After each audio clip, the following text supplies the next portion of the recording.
right, ladies and gentlemen, I've been hearing a lot. Apparently, every single AAA and apparently every single gacha game is apparently in trouble with some new regulations that have come out in regards to, you know, potentially things like gambling, potentially things like in-game purchases, everything like that. We all know about microtransactions, and apparently, games like Honkai Star Rail, games like Genshin Impact, games like Wuthering Waves, games like Zenless Zone Zero are apparently in danger. So let's go ahead and see how valid it is, because, well, truth to be told, I feel like we've heard a lot about all these regulations in the past, right? We've heard about things like Belgium and their loot boxes, the Netherlands and their loot boxes, all of this predatory stuff being restricted, and, well, nothing has really happened to a lot of gacha games, even after news like that. So we'll see how impactful all of this actually is. Let's get right on into it. On today's video is a true bombshell for the games industry.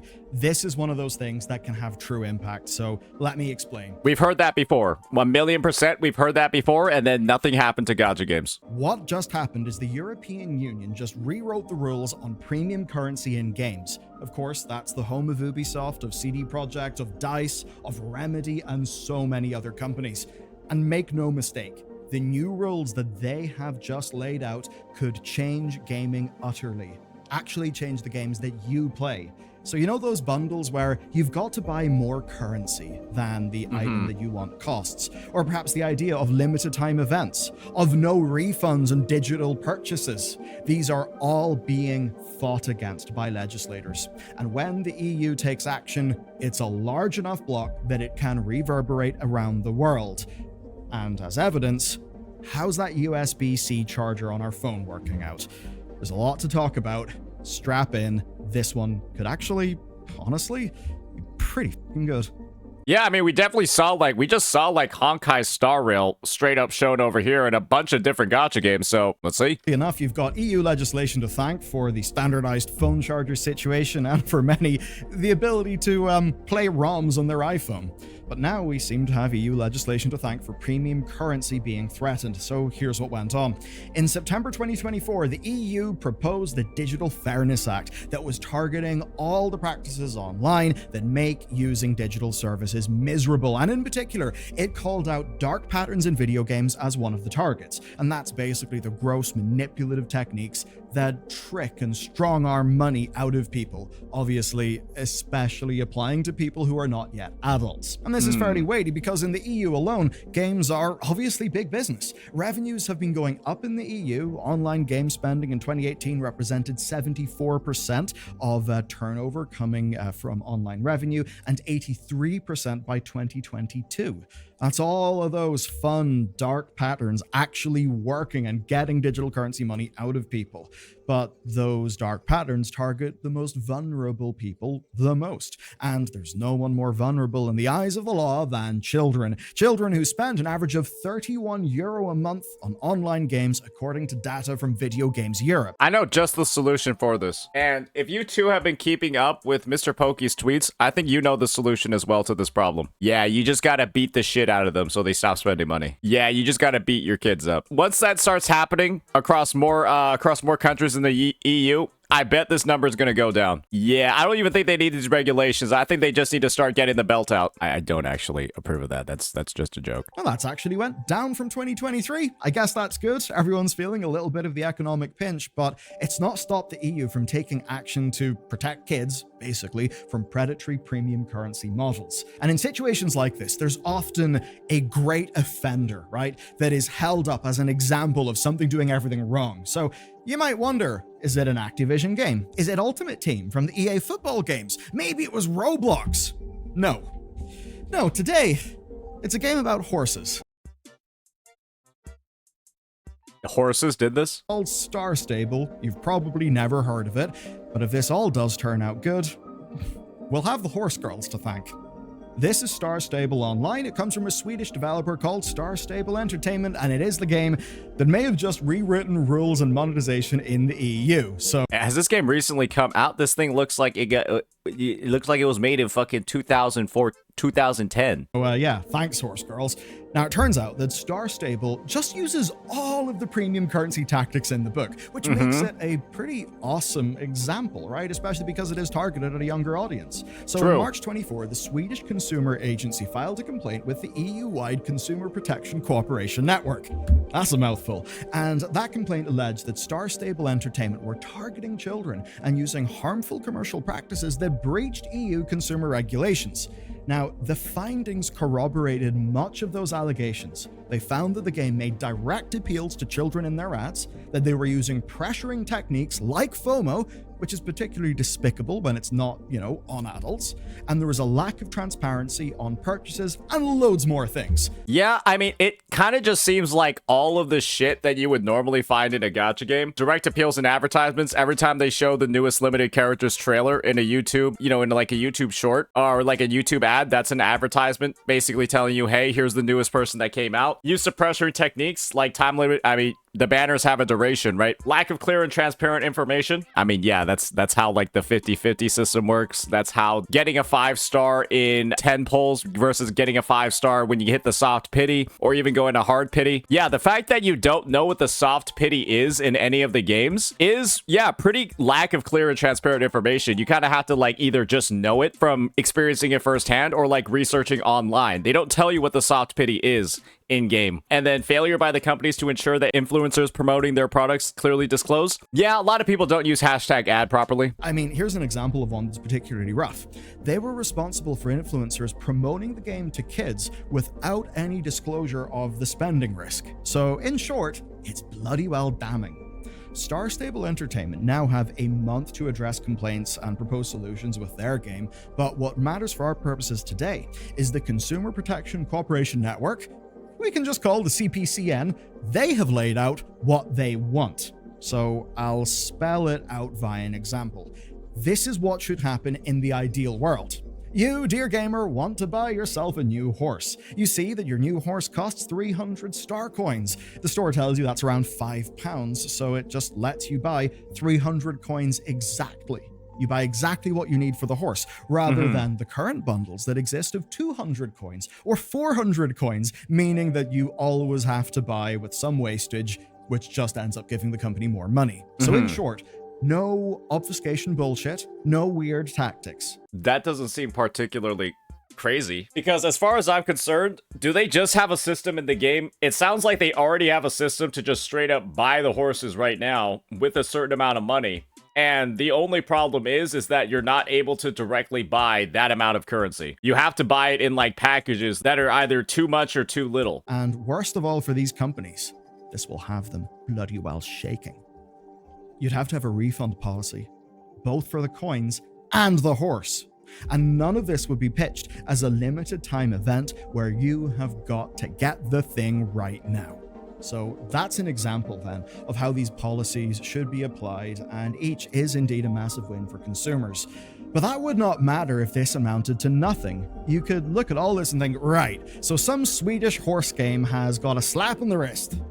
No, it's more than that. So from what I'm hearing right now, it's mainly because they directly allow you to buy the horses without pulling on like any sort of banner or without like pulling on any sort of situation. Yeah, on any sort of banner. And from what I'm hearing about just gacha games as a whole is that you use your currency, right, to buy pulls, and you can directly know how many pulls you're getting for the currency that you're buying in like these sort of like big gacha games. And I think the fact that you're never actually able to like just straight up buy units in the shop, like I can't log into HSR, right, and just like buy Casterus from the shop. Like I can't spend like a certain number of like Oneric crystals or like Oneric shards and just buy Casterus from the shop. And so I'm wondering how that sort of like translation is going to go across in these games. This seems to have backbone.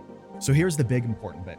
These solutions are the backbone of what the European Consumer Organization calls key principles for trustworthy gaming environments. And the same thing with League of Legends. You can just buy a certain amount of RP, and you can use that RP to just go ahead and buy a skin in the store. And so I think it's just a matter of, it's a fundamentally different way that these premium things are getting acquired. It's just a fundamentally different way. And these could cause huge problems for anyone who is using premium currency. When I say this could shake the foundations of the game industry economy, I absolutely mean it.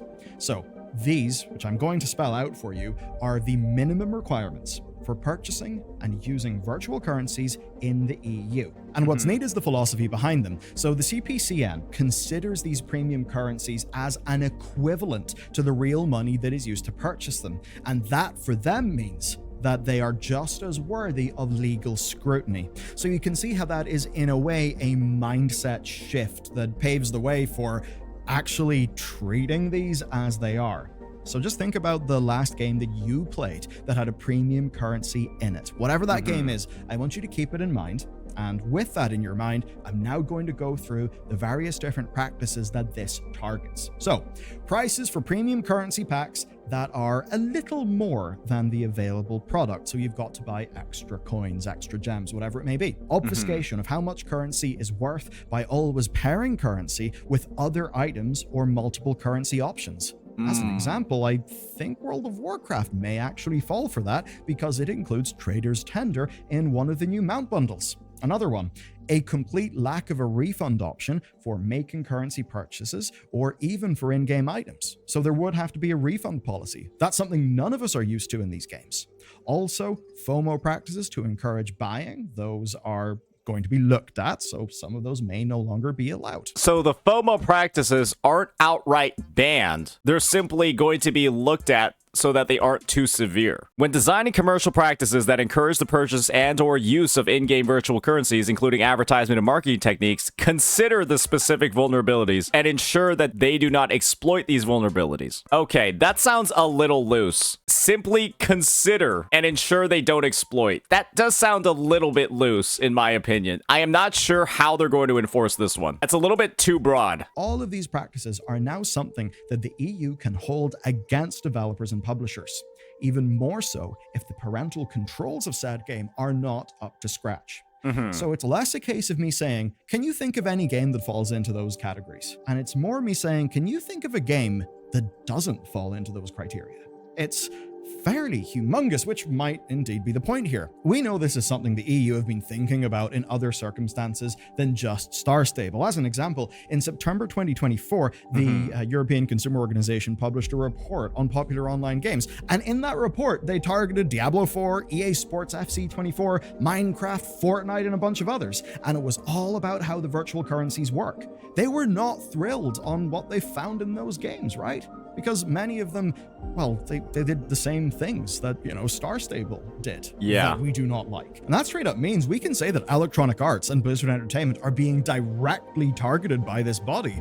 That really is something. So it's no wonder that the BEUC will be holding workshops to help European companies implement these new principles. I think what I find a little bit strange about this video is that it's almost like a lot of like the B-roll for the games that he's showing is like not necessarily like what he's actually like talking about. I don't feel like I've ever seen him mention like anything about Gacha at all. And then maybe we're going to start seeing a bit more of it later on, right? But he's been using like a lot of like Honkai Star Rail footage specifically, a little bit of like Genshin Impact, not really other games, but he's not necessarily ever even mentioned them at all. Fundamentally, right? Being able to just buy something with the premium currency, that's like not something you can actually do in gacha games. Yeah, you can't just like buy these characters. You can like buy their skins, but you can't like buy the units. And so it is like, I do think it's like a little bit interesting that mechanic, that interaction, right? Between like you buying the pulls and then you using the pulls on banners isn't really explored here. Maybe he'll get into it later. Because it seems they may actually have to implement them.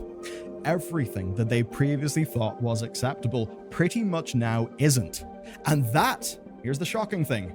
That's not my commentary. That is what the industry response has been, so we know they are shaking in their boots. It ain't surprising the industry bodies aren't thrilled about this, and a big shout out to one of our Bellular Games members, Neo Nebulosa, for directing us to this stuff. So, the European Game Developers Federation and the Video Games Europe, or two groups basically, they've published a joint statement that... Okay, so before we get into the response, I think the main principles that we've been looking at over here, they don't sound too particularly crazy at all to me. I know the biggest one that some people might think is like completely earth-shattering, right, is the idea of a refund. But I would just think about it this way. Let's just say you're buying a skin in League of Legends. It costs you 975 RP. And you decide, damn, this skin is actually some dog shit. I don't really like it that much. The refund would basically just be you lose access to the skin and then the 975 RP is added back onto your account. And then you can go ahead and spend it somewhere else. And then maybe you can just go ahead and if you're like, yeah, all these skins are a scam. I just want the RP refunded completely. Take all the RP away. Give me back all my money. And then now that's something that has to happen as well. I can see that interaction, again, one-to-one. Makes a ton of sense to me. Where's the gacha part in all this? Where's the gacha part in all this? Industry bodies aren't thrilled about this, and a big shout out to one of our Bellular Games members, Neo Nebulosa, for directing us to this stuff. So, the European Game Developers Federation and the Video Games Europe, or two groups basically, they've published a joint statement that expresses their disappointment with the findings. Let's read their statement. Quote, "We are disappointed by the lack of engagement from the CPC network in creating these principles, which introduce new legal theories and misguided interpretations of EU consumer law that will create confusion and disruption for European customers." Sidebar. Oh no, we're going to be disrupted by sort of annoying predatory stuff going away. What an awful disruption. Back to the statement. It will also present a challenge to the industry's future growth and could even deprive millions of consumers access to their favorite games. Now that last bit is the interesting thing.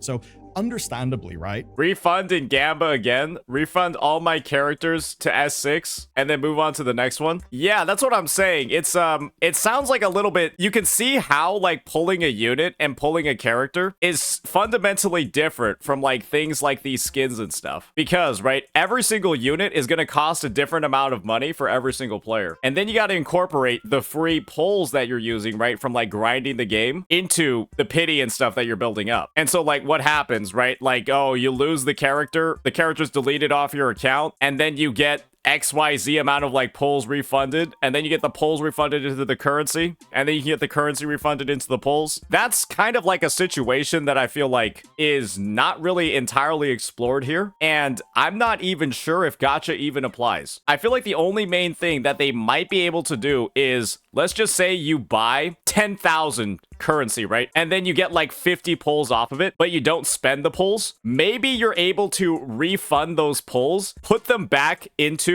the shop, you lose the 50 pulls, and then the premium currency comes back. And then you might be able to, like, refund the Oniric shards. But once you spend the pulls, I'm not sure if they're necessarily ever able to be refunded. Because you didn't buy the character, you bought the pulls to get the character. And I'm imagining that as long as these games allow you to refund the pulls, but once you spend them, they can't be refunded, potentially it would, like, still, like, that would probably be the main thing that they have to do. That's what I would imagine. Because, again, in gacha games, you're not buying the character, you're buying the pulls to pull the character. If you buy pulls and get nothing, how would the refund work? That's the thing. I'm pretty sure you can only refund the pulls before you spent them. That's what I would imagine. But once you spend them, right, I'm not sure how that refund would go. These groups, representing the most powerful players in the industry, did quite like things the way that they were. Because can't I say the same thing about booster packs in real life? Like, let's just say, right, that I go into my game store, like my real life TCG game store, and I spend like $300 on booster packs and I don't get anything good. I can't just like go back to the game store and say, I didn't get anything good from here. I want to refund it and get all my money back. You know what I mean? Because each pull is a little bit like buying a booster pack from a store. You can't just like do that. Versus, right, if you go to a game store and there's a specific card that's on sale and you buy the card and you decide, oh, this card kind of sucks in my decks. Can I get a refund on this card? You usually are able to like refund it and get your money back because you were buying the card, you weren't buying the booster pack. Do you guys kind of see what I'm talking about over here? How I feel like the interactions that they're talking about are for like buying the individual things and they're not for like a refund on the booster pack. Because you could use the same exact logic to say, Well, booster packs should now be illegal for anything, right? Because that's what each pull is. You're basically buying a booster pack. Change is dangerous, especially to the bottom line, and especially change like this. But in a way, they're not inherently wrong. It is true that audiences do actually understand premium currencies by and large right now, and when implementing currencies, these companies were following. Sounds like companies would want people to buy booster packs? Absolutely. Why do you think that you're not able to just buy, like, the shiny Charizard? The Pokemon, right? The Pokemon TCG, the actual real-life Pokemon TCG. Why do you think you're not able to just buy the Charizard unless it's from a reseller? You can't just, like, buy the Charizard from whoever prints out the cards, right? You have to buy the booster pack for the chance to get the Charizard. You know, their best legal guidance, and now that guidance has changed. I guess just like how so many phones had like a bespoke charging cable until the rules just changed in the middle of the game. So now they've got to get used to these new rules. And what'll sting is the impact on their bottom line. They're not wrong about the potential impacts of all of this. Now, big companies like Ubisoft can probably absorb the costs of any legal challenges or damage from rebuilding their premium currency systems. They'll probably spend a whole lot to try and figure out ways around these principles. As for smaller companies, well, they may not find that so easy. But where things I feel like loot boxes are actually the cheat code here. Companies, well, they may not find that so easy. But where things will be dramatic is the group's final warning, because it's the most threatening one. It's the idea that players in the EU may just be locked out of video games. They'd say with a game like Overwatch, right? That they would simply choose to geo-restrict access to the game rather than change their monetization model or to just continue the game as normal and risk EU lawsuits. It could just be they look at the EU and think, you know what? We make enough from the States and other countries. We really don't need them. That would piss a lot of people off, to be honest. Yeah, they're just like, yeah, well, all right, EU countries, you can just go fuck yourself. Yeah, you don't get any more games anymore. Just go fuck yourself. What do you think people in the EU would do? I mean, every game could just do that. They could just say, yeah, EU's just not getting any more games anymore. EU is a big market. They won't do that. I mean, well, that would be one way for the EU to get pressured into peeling these regulations back. It'd be pretty like nuclear if they did do it, but it would be one way. That being said, the EU population is kinda huge. Overall GDP is obviously a very huge. Only 5.6%. Light work. That's light work. Overall GDP is obviously a very flawed metric, but as an example, right, just Googling this here in 2024, the EU's nominal GDP was about 17.9 trillion and 1/6 of global nominal GDP, which is quite a lot of money, and a hell of a lot of that GDP globally will be in other countries like, say, China, where a lot of these companies will not be able to go in and directly monetize. That could actually mean that they will feel the need to change. Bro. And in a way, there are two wolves inside me who are fighting, right? I suppose one of them is the pragmatic wolf. The other one is the almost like the last vestiges of some sort of libertarian idealism that says, let the market decide. If the gamers do not like the bad practices, the gamers shall not partake in them, and the market will solve the problem. And I wish that was true, but I feel there's almost a faux idealism in so much of that. Because these psychological hooks, these psychological triggers, they do actually work. We're in a world where you can very easily make, I think, some sound enough, philosophical arguments very much against regulation and all of that. And I totally get that. I'm fairly sympathetic towards that in many cases. But the thing is, we've also got to be pragmatic. And a part of that is being a bit humble about the human condition. And the fact of the matter is, these practices are not popular. People do not like them. Yet, people's behavior does continue. And these obviously are bad. And as people who enjoy video games, we see that as these types of practices derive more and more revenue, they then become what the companies focus on. And that is worse for the actual video games. I'm not sure how many gacha players would actually prefer if it was just like each character or unit just costs a specific amount of astrite and then you never end up pulling and you just spend that astrite to just immediately acquire the character and put them on your account. I don't know how many players would prefer that, but if that was the system that it was in Wuthering Waves, I could 100% see it being more eligible for these restrictions. But when we're in the situation where, I mean, we're like 2/3 of the way through the video, we haven't really gotten into like any of the gacha mechanics at all. And so I'm almost in the boat that this is a bit of a nothing burger when it comes to gacha, because it looks like this is mainly directed towards direct purchases of things. And so maybe like things like, I don't know, the monthly pass, things like those resource packages that you can buy in the shop. Wait, let me show you an example of in-game what I do think would fall under these regulations for like that refund or like clarity. I'm pretty sure it would be stuff like this skin. You probably would be able to just refund it, get all of this currency back, or you just directly buy it and it says a price of like $20, or it says like $25 or like $30 or something over here. With these bundles over here,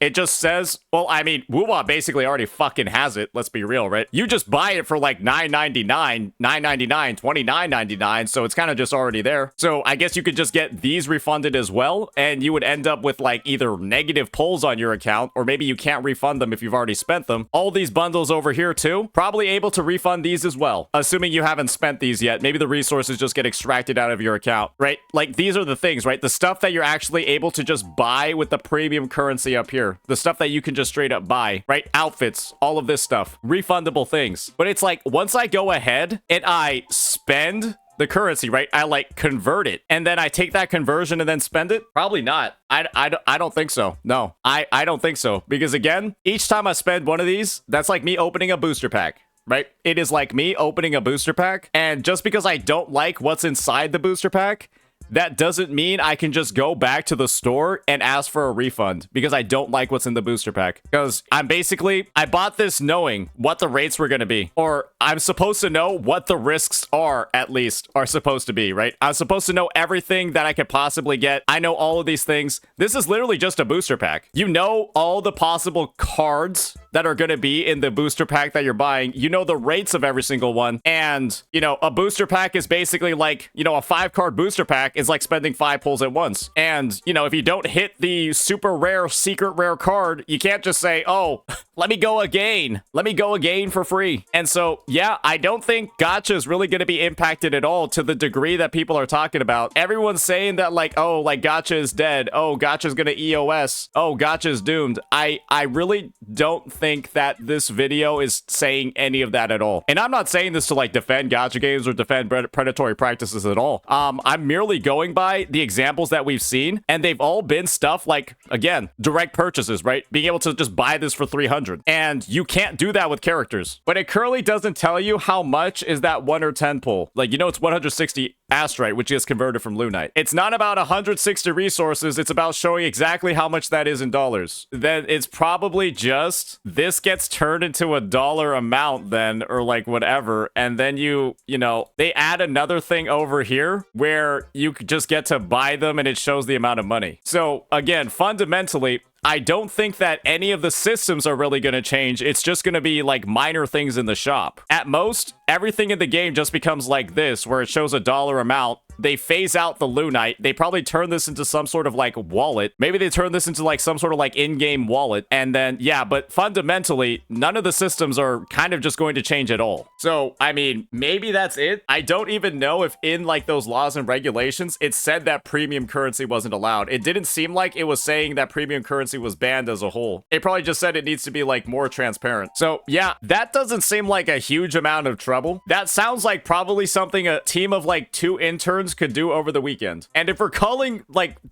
a weekend worth of work for 2 interns as like, oh, the gacha industry's in trouble. I mean, I don't think it's that complicated. And I don't think I've heard anything in the video that would insinuate that it's like, you know, developers need to be shaking in their boots and that like this is like the end of like the fucking world. It's not. It's just about transparency. I understand that, but the framing of this video has literally been like the like AAA games are like completely boned. Everybody's trembling in their boots. People like devs are like gonna have to like freak out. Like devs are gonna be freaking out. Their world is shattered. Like the industry is gonna be changing forever. This changes everything. And it's like, well, nothing that we've seen so far seems that crazy, at least from what I'm hearing. nothing seems like that crazy. Like, I don't see gacha games as a whole fundamentally changing that much. And when in this video, we're like, again, using so much B-roll of Honkai Star Rail, like, we got My Day over here. We got My Day's ultimate effects over here again, right? But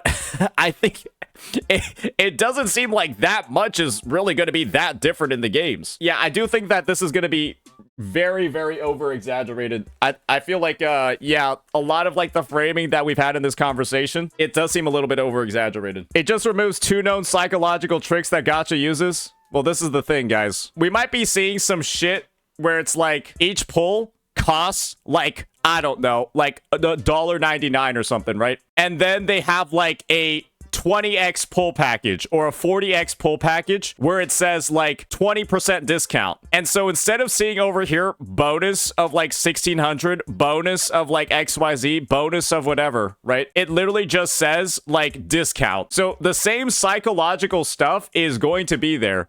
And instead of seeing a bonus for currency, you're going to see a discount on the price. And so all the people saying that it's going to be like, oh, they're like toning down on the psychological impact, it's still going to be there. You're just going to see a discount instead. And the dollar price is going to go down per pull because they're still going to have like the bulk packages in the game. They're not going to take those out. It's going to be the same photo, but a slightly different lighting. That's already 10 times better. I think it's 10 times better if you can't do math. Absolutely. Absolutely, yeah. So I think it definitely does address like the child part of the player base, like the younger crowd that's like, you know, doesn't have full cognitive thinking skills. But yeah, if you're not able to do math, it's 100% better. Absolutely. I would like to assume that most people that are spending enough money for it to matter on these games have the mathematical ability to know what they're spending via the premium currency. That's just what I would hope. One thing that I do feel like is going to be annoying as shit if a premium currency is removed is how are first-time top-up bonuses going to work? Or like annual top-up bonuses. What is going to happen to like first-time top-up bonuses, right? Where I get like, you know, instead of 600, I get 3280. 2x pulls. I guess Wuwa is just going to have to like remove Forging Tides. They're probably going to convert. Maybe Wuwa converts all of the Forging Tides into Radiant Tides, and then you just use Radiant Tides on both banners. Maybe that's what has to happen. Yeah, they'll probably just do that, and then I guess the top-ups go directly into here. But then I guess the bundles in the store, like stuff like this, right? Because you can buy your Lunite over here with the top-up bonus and then actually spend it on like shit like this. So it's gonna be, I think the monetization is gonna be like a little bit. I mean, most people don't buy this shit anyways, but you know, there are probably some people that are buying these after first-time top-up bonuses. So yeah, I don't know. It's probably just gonna be like a little bit of a headache, but I think all these games definitely have enough resources to figure it out. We see that as these types of practices derive more and more revenue, they then become what the companies focus on, and that is worse for the actual video games. Because I suppose in a way, how much of game industry revenue... Bellular doesn't bait? Oh, we've pretty much demonstrably proven he's baited throughout this entire video. He shows like 30 clips of Honkai Star Rail, then doesn't talk about the game once. This is a gigantic bait. This is a massive, humongous, gigantic bait. Yeah, for him to show Honkai Star Rail like 30 times across the vid and then not mention it a single time in the video. I think that's a bait. If you don't think that's a bait, you're perfectly entitled to that. I think it's a massive bait. I think it's a master bait, to be honest. Essentially from psychological manipulation and these various business strategies that are designed to rake in revenue in a way that's not like really Ghost rate? Hey, appreciate it. Tied to the experience of a game that you purchase. We've just seen the share of that increase and increase and increase. And it's no wonder that as that is increased, the rest of us have become less and less satisfied with games. So in a way, if this does hurt the revenue of a bunch of companies and unfortunately leads to a bunch of job losses because these types of practices are no longer viable, good riddance. Good riddance, absolutely. Let the companies fail, let those jobs go down. How we run things should be a dialogue between the private and public sectors, and in a case like this, I think it's an example of the public sector, right? The people essentially saying, we actually do not like this practice. We don't want this to be the rules of the game. We want the rules of the game to change, to be more robust. I'm going to be real. I don't see how a lot of the regulations that they've been talking about, A, make the purchasing criteria more clear, make it so that you can refund things if you're able to directly buy them for currency. It doesn't seem like loot boxes at all are subject to any of these restrictions or subject to any sort of like refund. I mean, it doesn't seem that crazy to me. Yeah, you buy the horse directly in Star Stable, right? You buy the horse directly for 300 coins. And so the idea is that if you don't like the horse, you can refund the horse and get those 300 coins back. Maybe that will be enough to just EOS games, but that doesn't seem too insane to me. And yeah, the market will, once it adapts to that, find a solution. And if the new rule set is a better rule set, then that should be a net good. But of course, none of this will matter if there's no enforcement. Enforcement, because one country making a digital consumer policy often will find difficulty in enforcing it because you're just one little guy, Mr. Belgium, right? That's why even though Belgium has banned loot boxes, so many games simply just ignore that and still operate in the country. Like in World of Warcraft, in the new raid, one of the bosses is basically a slot machine boss. We always have the joke that for the person in our team that's in Belgium, that boss just can't drop any loot. I don't know, there's an EU firewall or a Belgian firewall. That's a joke, but you get the point. As much as many people have kind of went, oh, Belgium, you take him down. Like, just imagine, like, wait, you gotta, your teammates in Belgium, he just can't get shit. Down. It hasn't really mattered because it's just Belgium, just one little guy. It's a bit different here though, and that's because the EU is, 26 other countries, and also Belgium. In 2023, it was worth 25.7 billion euro in game revenues. That's a lot of revenues. And we know that their legislators are willing to take on the likes of Apple and Google when their rulings are being defied. They have done that. But more than that, the companies inside the EU are, part of a big global network, and that does mean that whenever USB-C cables become standardized in the EU... So, I have a question for you guys, right? I know a lot of people are talking about, like, transparency and stuff. I would like to assume that most people that are spending, like, enough money for it to matter in these gacha games are, like, typically going to be over the age of 18. And obviously, I don't know the real numbers, and we probably never will. I feel like it's not a large proportion of, like, big spenders are, like, 12 years old, right? 12, 13-year-olds that are stealing mommy's credit card. They're typically, I would imagine, not the ones spending, like, enough for it to matter, right? Enough for it to be like, holy shit, like, this is, like, groundbreaking. And I feel like if they do, the parents just refund it. They just ban the account. They just, like, charge back on the credit card or the Play Store, and then they just get the account banned, right? If it's in, like, the thousands of dollars or, like, rent money amount of dollars, they kind of just, like, deal with it themselves, right? I think it's a problem for a lot of adults. Believe me when I say that if an adult has a crippling addiction to pulling on gacha, and a crippling addiction to spending, let me just be honest when I say that I don't think that more transparency is going to stop them. If they're already spending thousands of dollars, I don't think that more transparency is going to stop them from spending thousands of dollars. If they're already that deep into it. Yeah, at that point, that requires, like, a different sort of intervention. I don't think seeing the dollar amount is going to really stop them there. It's not like... I think you're not giving people enough credit to recognize that, yes, me getting 8,080 Lunite on my account randomly for, I don't know, like 40 pulls, that's $100, right? I don't think it's like, I think you're doing a bit of a disservice to the average person's intelligence to assume that they're not able to understand how much money they're spending, to get those 40, 50 pulls, right?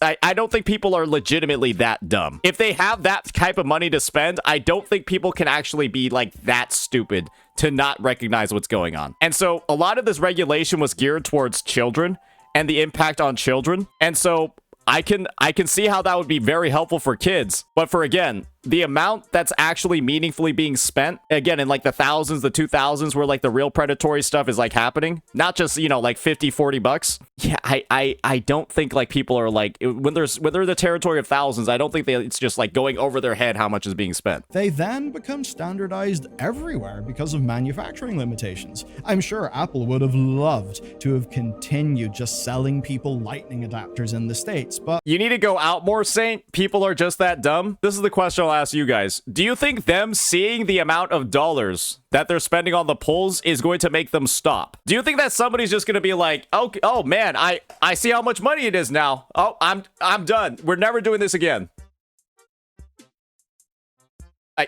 that's what I'm saying. The framing of this entire conversation has been, Gacha is dead. This changes everything. Like, gacha companies are, like, completely screwed, right? That's been, like, the tone of, like, this video and, like, the tone of, like, the news going around over here. And I'm saying that I feel like that is heavily being overstated, the impact that people are saying this is going to have. I feel like it is a very, very minimal change for that industry. I feel like it's a gigantic hyperbole for gacha. And I'm saying that showing so many clips of HSR, right? You can see it from the thumbnail over here. Boom, we got My Day going in. We got My Day's Ultimate, right? And there's even more like throughout the rest of the video. I'm saying that's a bit of a reach. It's a bit of a bait by Bellular. He's a Bellular baiter. Ultimately, they seem to have saw the way the wind was blowing and made the big change to USB-C. No one wanted to have, of course, a whole factory just making EU-only phones. And again, thinking about the impact that would have had on the, the whole ecosystem of manufacturing partners, blah, blah, blah. So you can see how with hardware, it does kind of make sense. We can see, though, software examples where it's not really the same thing. It's not like you can just go and get an emulator for your iPhone in America, but you can in the EU.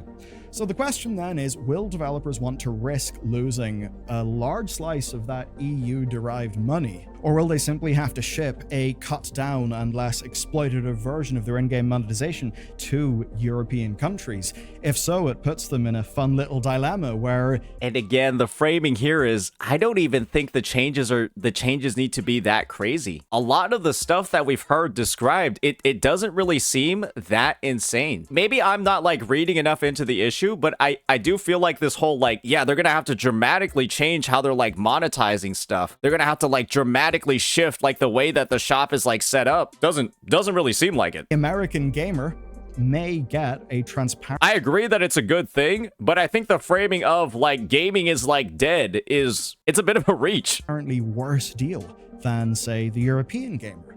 And so, yeah, law student from the EU here. The document the lad in the video is referencing is a proposal. Nothing mentioned in this video is even close to being set in stone. I think this is all because you're coming from the perspective of someone who has accepted the gacha mechanics in general too, so you're much more accepting of the whole ordeal already. What's wrong with the take that I have, Lazy Constantine? Because I feel like I'm being very fair on the whole matter. I think that Bellular is heavily overstating what the potential impacts of this are, and is kind of framing a lot of the stuff that is... I'm gonna be honest, the changes seem really minor, as far more negative than they actually are. That's my take on it. Because we've seen everything, and it's kind of just like, okay, make things directly purchasable, make the currency stuff more clear, and then give refunds for like non-consumable items. And it's like, to me, that's just like, well, that sounds like a weekend's worth of work, but it doesn't sound like something that's gonna like destroy the industry. I'm not saying you're wrong. I'm saying you're coming from someone who's deep in gacha stuff. Therefore, you're more biased towards accepting it. At the same time, Bellular's talk is also very hyperbolic. I guess I don't know what I'm really accepting here. I guess I feel like I'm just stating the facts about like how stuff and like the resources and consumption works. Yeah, I don't think there's any like accepting going on. Like, yeah, I guess the accepting part is what I don't understand. Like, what am I accepting? Or like, what is there to reject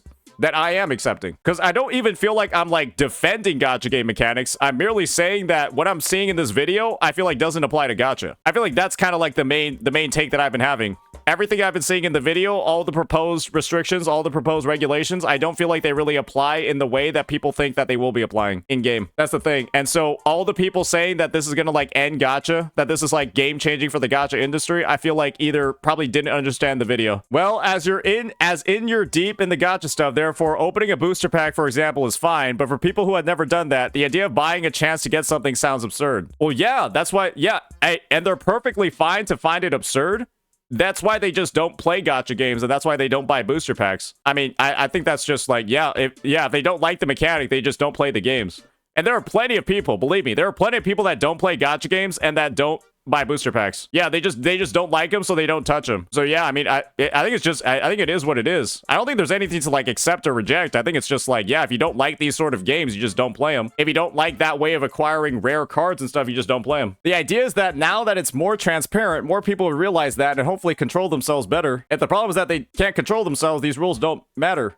Well, this is the thing. It's like, if they were already buying booster packs, if they were already buying polls and like playing gacha in the first place, I'm saying that these changes in regulations, I don't think are fundamentally going to change anything at all. Because it's not like it's going to get people that weren't playing gacha playing them now. oh, I can see like the dollar amount. Maybe I should start playing these gacha games. I don't think that's ever going to happen. And I don't think that there's anybody that is currently playing them that's going to like stop just because they can see the dollar amounts now. Yeah, so I'm just going to be honest. I don't really know like what we're arguing over here, or like maybe there's no argument at all. Then you can say, well, compare your store to mine. My one is a bit more respectful, doesn't have as much FOMO, doesn't have as many tricksy bundles and things that basically feel like a scam. And that'll be a bad look. That's the dilemma that these companies face, and in a way, it's all thanks to a game about horses. The point is to make people understand how much bang they get for their buck. If a system like this is too hard for somebody to understand, I'm gonna be real, go back to school. Like, I don't think, like, this is that complicated. I think that if you can't understand the implication of this, you probably just shouldn't be spending money in the first place. I'm going to be real here. When I say that if this is too complicated for you, you might be too dumb to be spending money on anything ever, right? And kids that don't understand this perfectly apply, because let's be real, 12-year-old kids are fucking stupid. And I'm saying that I can definitely see how these regulations and shifts here would impact children. But if we're saying that this is going to have a meaningful impact on like adults and adult spenders, which I do believe are the majority of these games, I just don't think that's the case, because maybe that's just me being optimistic. I don't want to believe somebody spending that much money is that dumb that they can't understand this system. Like, I just don't want to believe fundamentally that somebody that's spending thousands of dollars, like a system like this is too complicated for them. Because they definitely should not be spending that much money in the first place if like this is too crazy. If this is like too crazy of a concept to like grasp. I think that'll be my final take on it. Tricksy bundles and things that basically feel like a scam. And that'll be a bad look. That's the dilemma that these companies face. And in a way, it's all thanks to a game about... Maybe that new system would have stopped that guy from spending the $600 on Farina. Well, how do you think that guy knew he spent $600 on Farina? Because he can do basic fucking math and read his bank statement. If it was really that complicated, he would have said, babe, I spent for 2,000 I spent for like 20,000 Primo gems. I don't know how much money that is, but no, he said it was 600 bucks. So, hero of the day? Horse girls. I guess that's a thing. Okay, tell you what though, if you want another story, another big, grand, juicy story, check out this one. It also hits the EU. There's a reason why I kind of led with this, saying that I felt like this could potentially be a nothing burger, especially when it pertains to gacha, because there's been a lot of people, right, saying that this video was going to be like the thing that like destroys the gacha space. I think that this changes nothing, or this changes fundamentally so little that it's going to have close to no impact on anything you do in game. Maybe a couple of like UI changes, maybe a couple of like currency changes. I think that there was a big hyperbolic reaction to this. I think that it was very misleading, in my opinion at least, to show so many gacha clips throughout the video. That I believe it was very misleading to show a lot of games like this, to show like, you know, within like the first frames of the video, right? I think we have like a photo of like, yeah, we have like this as well. Yeah, I feel like this was a lot of like clickbait in the video, kind of like, you know, making you think that like gacha games are like completely screwed. But based off all of the things that we saw, all the details, and I think we dove into like the nitty gritty of a lot of these things, it does seem like they're not really going to be impacted that much. And there's just going to be minor currency changes, minor things in the shop, like changing of labels. But fundamentally, I don't think any system is really going to change. Maybe I'm reading into this absolutely wrong. Maybe I'm just missing a lot of the glue here in the conversation, and I have just no idea what I'm talking about. Feel free to let me know what your guys' thoughts are. Peace out.